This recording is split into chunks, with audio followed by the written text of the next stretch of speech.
Hi everyone, I wanted to make a quick video to explain how to work with a frequency distribution and to gather probabilities or to work backwards to gather numbers from probabilities or percentages.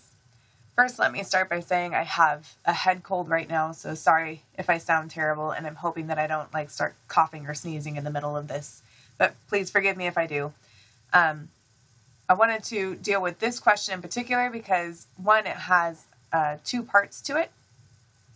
And so it uses both going from the numbers to gather a probability or a percentage, and it uses going from a percentage or a probability to a number. So I'm going to answer this one in particular. So the first thing I want to do is build up my frequency table, especially I need a relative frequency table for this one so that I can have probabilities or percentages. And we'll see when we get to that chapter why I keep using them as the same thing, because they essentially represent the same thing in our class. So I need to open the data, and I select the table button to open the data, and then the little blue button in the corner to open an Excel, because I'm going to need to be able to build up that relative frequency table. So it's downloaded. I'm going to open it in Excel. It will default to the enable editing mode to keep you safe from anything you download on the internet, so I need to enable editing. I'm going to insert a row because when I make a pivot table, which I'll be using to create a relative frequency table, and if you don't know why, there's a separate video that I've already posted on how to use pivot tables to create frequency and relative frequency and cumulative frequency tables. So if you haven't watched that yet, please go back and watch that one before this one, because I'll go through the steps in the previous video much slower. This one I'm trying to answer the question, so I'm going to click pretty quickly here. So the first thing I need to do is highlight the data after I've given it a name and insert pivot table. That'll bring up the pivot table dialog for me, and I need to build out that pivot table. So I'm going to drag data to rows, and I'm going to drag data to values. So the first thing I want to deal with is the sum of data. I don't want a sum because it's a frequency table. I want a count. So field value settings, value field settings, and then count instead of sum. That'll give me a count of everybody, but I want it to look like this with 1, 2, 3, 4, 5, 6, 7, 8 little classes in it. So this is not going to work out. I need to be able to create the class width. To be able to do that, I need to divide the difference between the highest and the lowest by the number of classes. And in case counting the blocks doesn't work for you, it also says so in the directions. It says to use 8 classes. So I will do that division down here, class width.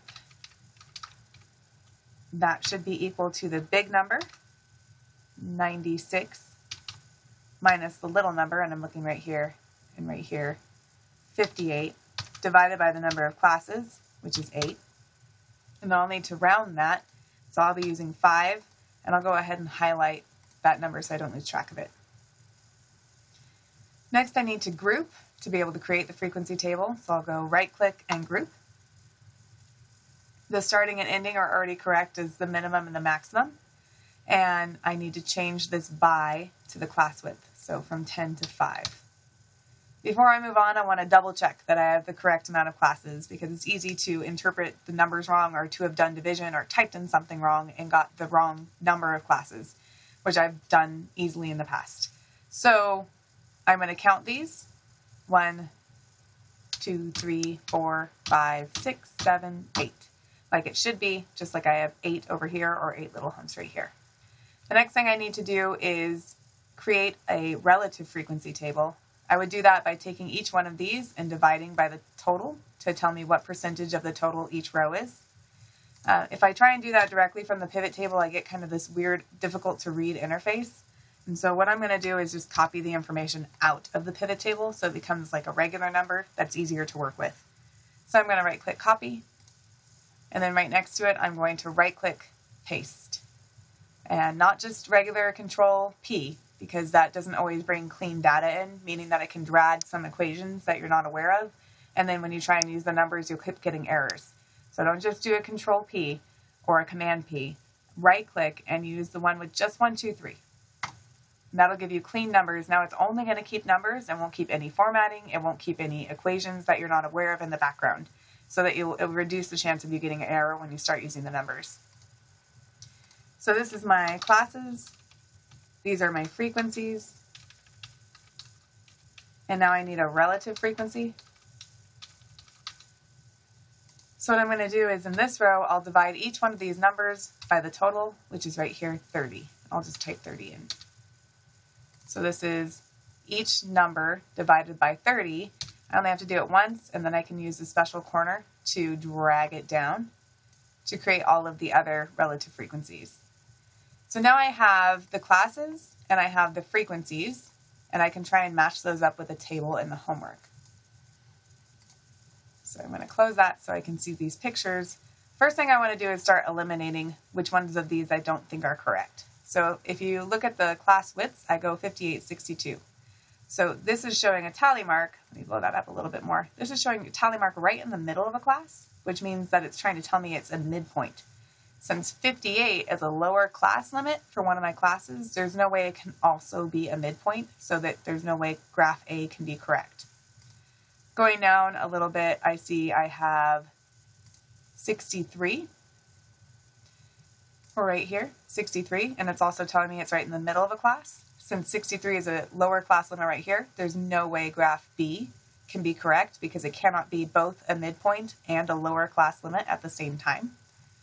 So it looks like my only choices are C and D, which are both representing with 60, 65, 70, the middle of my class ranges, and it's also representing the middle of these bars. So they're both representing the middle.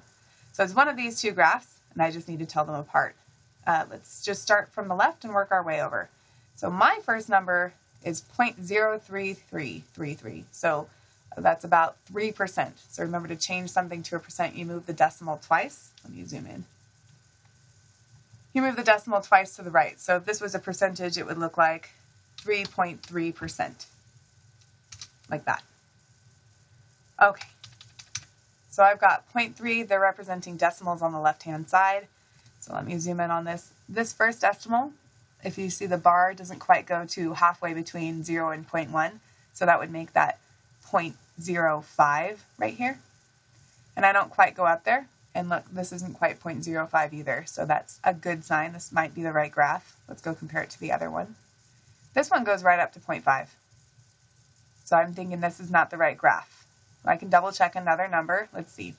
This second one for the second class, right here, it's telling me that this second class is a little bit over 0.1. So this would be 0.15 in between essentially 10 and 20, right?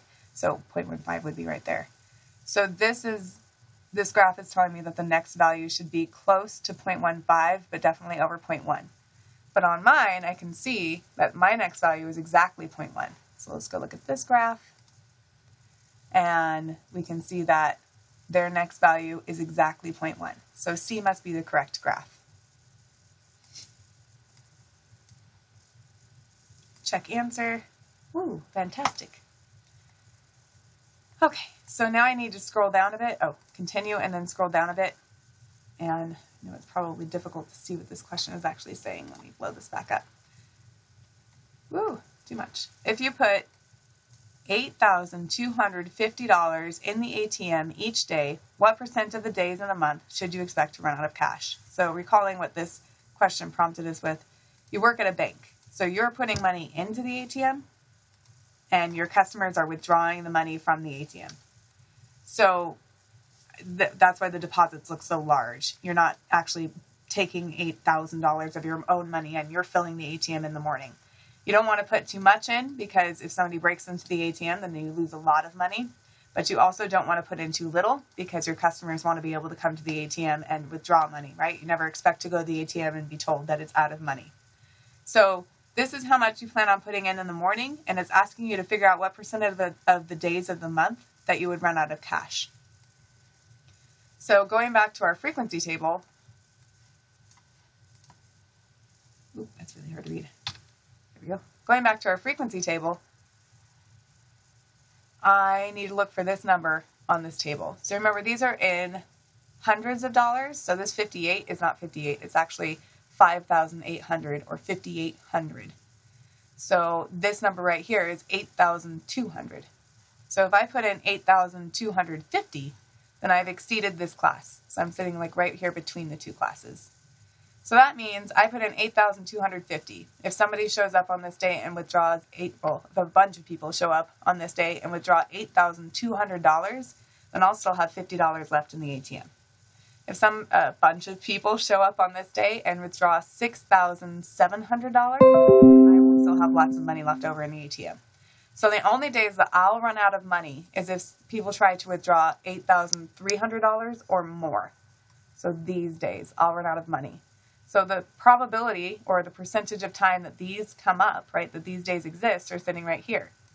4 days I had people draw this much money out. 2 days I had people draw this much money out. And 1 day I had people draw this much money out. So when I divided it by 30, what it gave me is a percentage of the days that happened. So if I just add these numbers up, I'll get the percentage of the days that I'll run out of money. So I can either use the sum right here at the top, and if I just select it, then it'll add the numbers for me. The easier way is just to highlight them and look down at the bottom of the screen right here, and it has sum and then the amount that it added up to. It will give me a decimal, so I'm going to need to enter it as a percentage. So it shows me that the sum, and I'll go ahead and use the sum button because you probably can't see that on your screen. It shows me that the sum is this, 0.233333. I'm going to delete it so that we don't mix it up with our numbers, and I'm going to enter it as a percentage.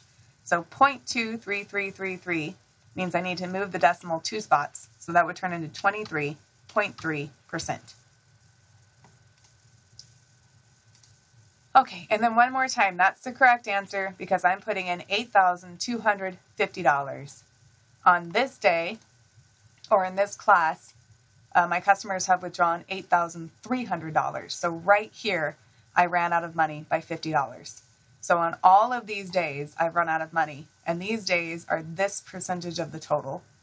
So these days are about 13%, these days are about 6%, and these days are about 3%. So to add them all up and enter them here will give me the number or the percentage of days that I'll completely run out of money.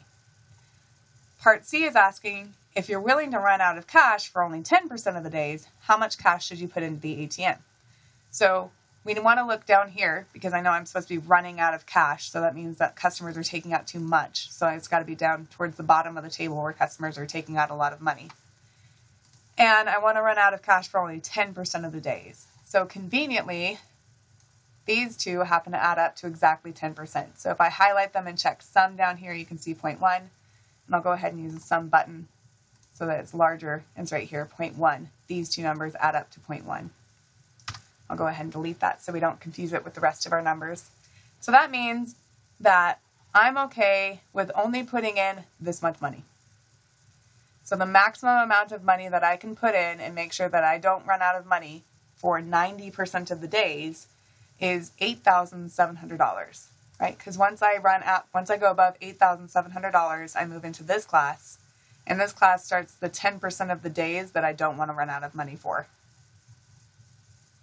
So the answer should be, because they want it in the hundreds of dollars, $8,700.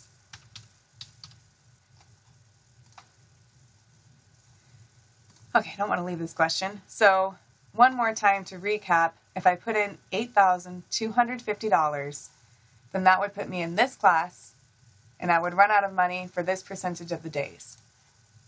If instead I just want to say I only want to run out of money for 10% of the days, then I need to figure out what 10% of the days looks like, and it's right here.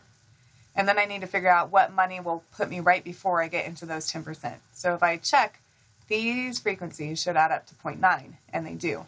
I can hit the sum button, but it will override my data. So 0.9 is down here. All of these days add up to 90%. So 90% of the days I will have enough money as long as I put in $8,700.